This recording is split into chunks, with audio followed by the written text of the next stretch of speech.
Nous sommes ici au lycée d'enseignement général Michel Ngebela de Ouisso dans le département de la Sanga.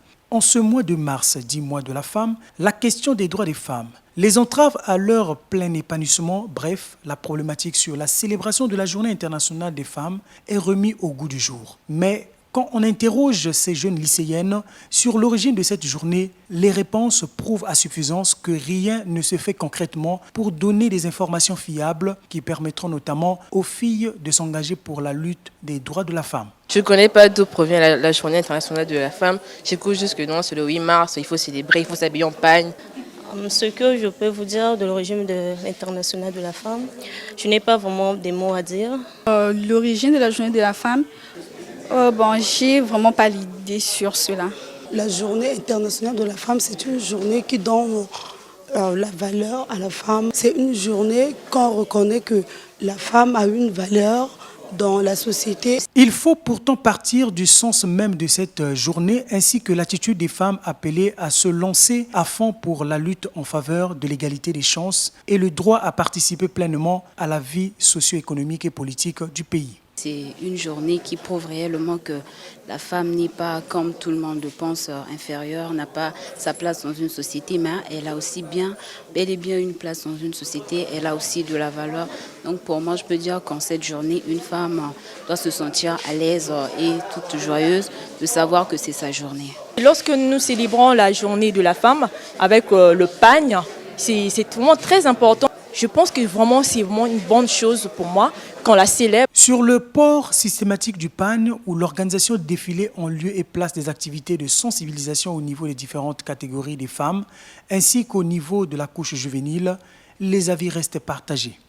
Pour moi, je pense qu'on doit faire des conférences parce qu'il y a d'autres femmes qui sont dans les villages là-bas, autour qu'on ne savent pas qu'est-ce que vraiment la Journée internationale de la femme. Donc, les femmes doivent être un peu motivées et défendre leurs droits. À côté de cette propagande galvaudée du 8 mars axée sur le pagne et les défilés qui finissent parfois autour de l'alcool, s'ajoutent les pesanteurs sociales, les survivances de nos coutumes et la transcendance politique.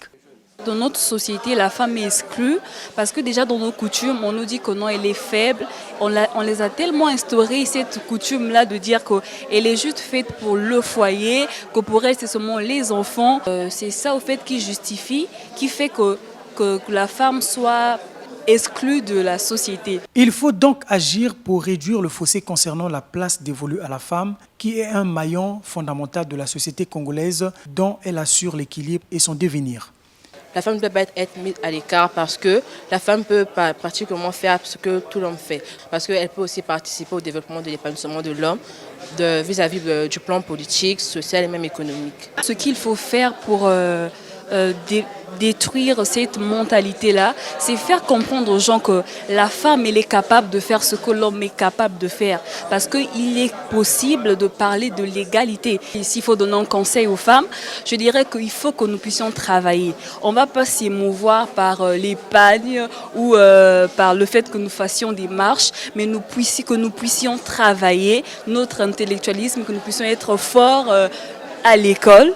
Nous puissions être des exemples. On rappelle, la Journée internationale des droits des femmes est née des revendications ouvrières des femmes russes ayant manifesté en 1910 à Saint-Pétersbourg pour une égalité des droits avec les hommes pour les mêmes tâches effectuées. Après la proposition de la féministe allemande Clara Zetkin en 2017, pour une journée internationale consacrée aux droits des femmes, c'est en 1977 que l'ONU a adopté la Journée internationale des femmes, désormais célébrée chaque 8 mars dans le monde.